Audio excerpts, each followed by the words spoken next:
Continuamos con la glándula tiroides. Bien, esta glándula está localizada en el cuello y se desarrolla a partir del revestimiento endodérmico del piso de la faringe primitiva. En otras palabras, en las primeras etapas germinativas, lo que va a hacer la faringe va a salir como un pequeño conducto que va a dar lugar a la glándula tiroides. Y por eso, en algunas personas, hay como esta pequeña prolongación debido a cómo se forma la glándula tiroides. En algunas personas, no en todos, se presenta esta parte piramidal, así le llaman en los libros.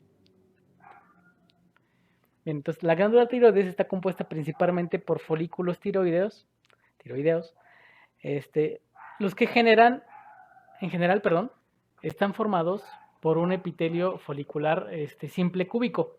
Este es de los más, esto como que yo siento que es la más fácil de distinguir en un corte histológico porque las estructuras son pero muy muy fáciles y muy características. Por eso va a ser muy fácil la histología, van a ver de la tiroides. Y bien, en la luz de los folículos está llena con una masa gelatinosa que se llama coloide. Va a contener tiroglobulina, que es una forma inactiva o que todavía le falta madurar de almacenamiento de las hormonas tiroideas. Entonces aquí podemos ver los lúbulos de una glándula tiroides, pero precisamente aquí en los diferentes cortes, precisamente encontramos estos folículos tiroideos, que van a estar hechos de células foliculares que están alrededor del folículo y dentro de ella está esta masa gelatinosa que se le conoce como coloide, ¿no? Entonces, también hay otro tipo de células que nos vamos a encontrar que las conocen como parafoliculares o también les llaman en algunos libros células C, que van a ser las que están a los costados y no van a estar en contacto directo con el coloide. ¿Okay? Entonces, aquí por ejemplo también en el corte vamos a ver que hay tejido conjuntivo también entre una sección y otra. Pero entre los diferentes folículos podemos encontrar ahí las parafoliculares que no están como tal relacionadas directamente con con un folículo como tal. Entonces, como ya lo mencionamos, en la tiroides vamos a tener básicamente dos tipos celulares. Unos que son las células foliculares, que son las que producen las hormonas tiroideas, que son la T3 y la T4, y las parafoliculares, que son las que producen calcitonina. Entonces, aquí en la tablita pueden leer un poquito más a detalle en qué están involucradas tanto la T3 como la T4, así como la calcitonina.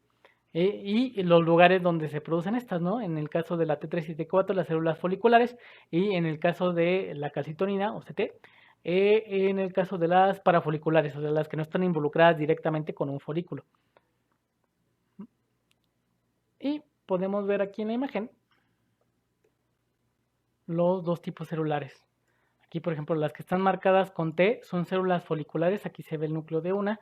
La L es el lumen del folículo y como al ladito está una célula C de las parafoliculares y un vaso sanguíneo en la parte aquí de la izquierda.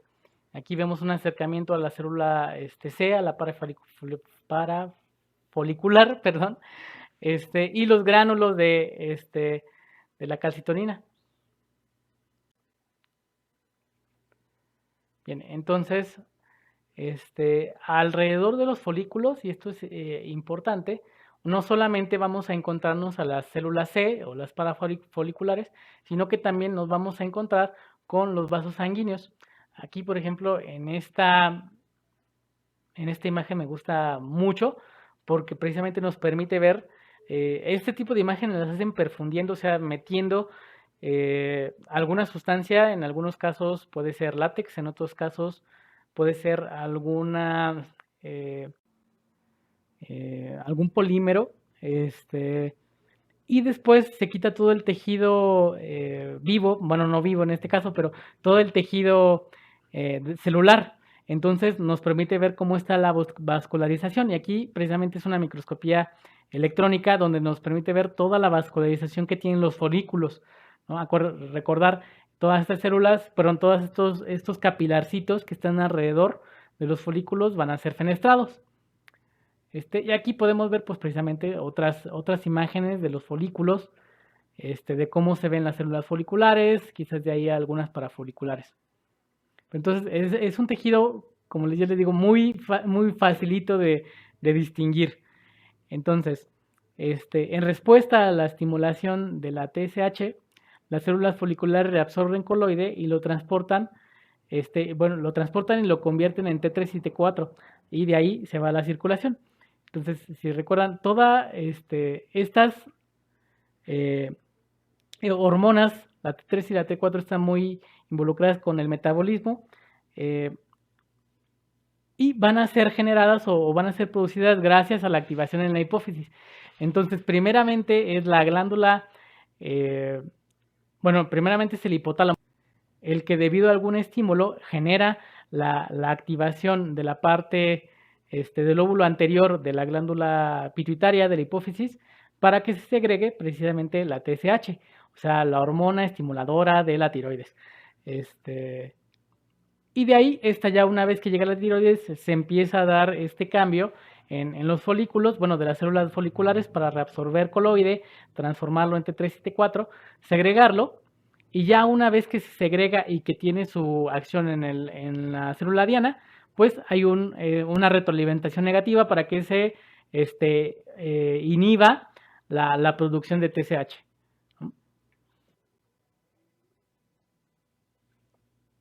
Y aquí, el componente principal del coloide es una glucoproteína iodada grande de 660 kilodaltons que se denomina tiroglobulina.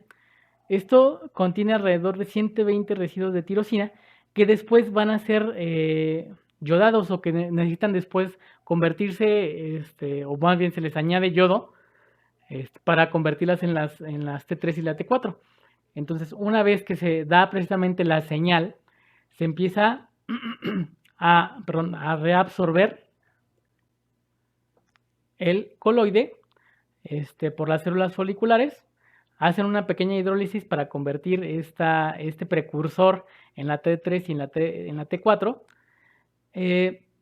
pero pues es el yodo el que aquí precisamente es importante para esta cuestión, ¿no? Ya que, la entrada de yodo va a ser precisamente que se genere esta proteína precursora, la glucoproteína yodada, que después va a ser modificada por las células foliculares, ¿no? Y de luego secretada. Bien, una condición relacionada precisamente a esta cuestión del yodo es el bocio, que es un crecimiento desmedido de los folículos debido a que no se puede generar esta cuestión por falta de yodo. Entonces, pues era una condición relativamente común en algunos tiempos y desafortunadamente todavía en algunos lugares, pero ya en la gran mayoría del mundo está pues bastante controlada, debido a que pues la sal que por ejemplo nosotros consumimos en México toda está yodatada. Entonces ya la falta de yodo no hace que veamos este tipo de enfermedades comúnmente, ¿no? Que es precisamente que se hacen enormes los folículos y hay un crecimiento desmedido de la glándula tiroides o de los folículos de la glándula tiroides, que incluso los podemos ver en el cuello de las personas, ¿no? Entonces es interesante, pero también un poquito alarmante, ¿no? Ver una bola así en el cuello de una persona. Las glándulas paratiroides o paratiroideas se localizan en la superficie posterior de la glándula tiroides y se desarrollan a partir de la tercera o cuarta bolsa faríngeas, ¿no? O sea, tienen más o menos el mismo inicio embriológico. Aquí precisamente podemos ver en la imagen la glándula, la parte posterior de la glándula tiroides y la glándula paratiroides. A veces hay 3, a veces hay 4, pero más o menos entre 3 y 4 existen, ¿no? Y aquí podemos ver un poquito que vamos a encontrar algunos cuerpos grasos, la parénquima, que es el lugar donde se producen las hormonas, y una cápsula que va a estar revistiendo a la glándula paratiroides.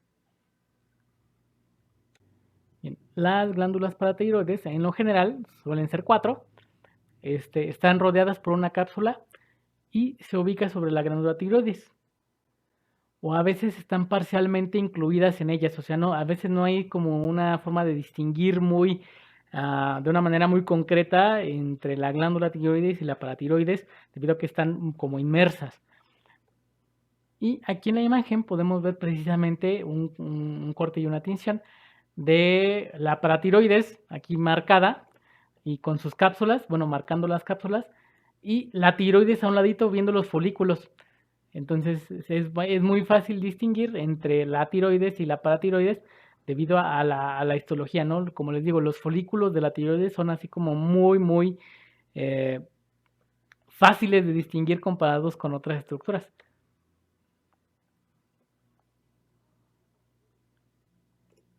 Y aquí podemos ver precisamente lo mismo, pero en dibujito, en un esquema, una representación esquemática de precisamente la tiroides, una cápsula que separa a las dos y luego empieza la paratiroides y los diferentes vasos sanguíneos que están ahí asociados en ambas partes de la glándula. La hormona producida en la paratiroides es muy importante. Tan importante que es que se puede extraer la tiroides de una persona y no hay mayor problema, pero no se le puede quitar las paratiroides. Entonces, a ese grado de importancia es esta, ¿no? Sobre todo tiene que ver mucho con la cuestión del calcio. Y lo primero que uno piensa en calcio, quizás a veces es solamente los huesos, pero pues el calcio está involucrado en, por ejemplo, la sinapsis nerviosa o en todo lo que tiene que ver con cuestiones del potencial que se genera en el estímulo nervioso. Entonces, por eso es importantísimo esta cuestión de la regulación de la cantidad del calcio, tanto en su absorción como en su desecho o en su secreción, ¿no? Cuando no sea necesario. Entonces, está involucrado precisamente en todas estas cuestiones. Aquí les dejo esta tablita también para que la lean con calma. Y bien, las glándulas paratiroides consisten básicamente en dos tipos principales de células. Unas que se llaman células principales, que van a ser las más abundantes y que son las que segregan la hormona paratiroidea, y las oxífilas, que estas no se saben para qué sirven. Entonces, todavía falta mucho ahí por saber y distinguir, pero pues son los dos tipos celulares que vamos a encontrar en la glándula tiroides, perdón, en la paratiroides. Entonces, las oxífilas, aquí las podemos ver, y las principales, que van a ser la mayoría que nos vamos a encontrar aquí. Por ejemplo, también podemos ver en esta imagen un poquito de tejido adiposo, un vaso sanguíneo. Pero ¿cómo distinguir las principales de las oxífilas? Que las oxífilas, si se ven, los núcleos están un poquito menos teñidos y la célula como que parece estar un poquito más grande. En cambio, las principales, los núcleos están más teñidos. Aquí con CC son las células principales. Y OC son las oxífilas. Entonces, si se dan cuenta, sí es relativamente fácil ya cuando hacemos un acercamiento grande a las células, el poder distinguirlas, ¿no? Los núcleos están mucho más teñidos, la célula es un poquito más pequeña, en cambio en una oxífila el núcleo no está tan teñido, y la célula pareciera un poquito más grande. Y aquí podemos ver un poquito acerca precisamente de los tipos celulares de la paratiroides y de los vasos sanguíneos que están asociados a ella.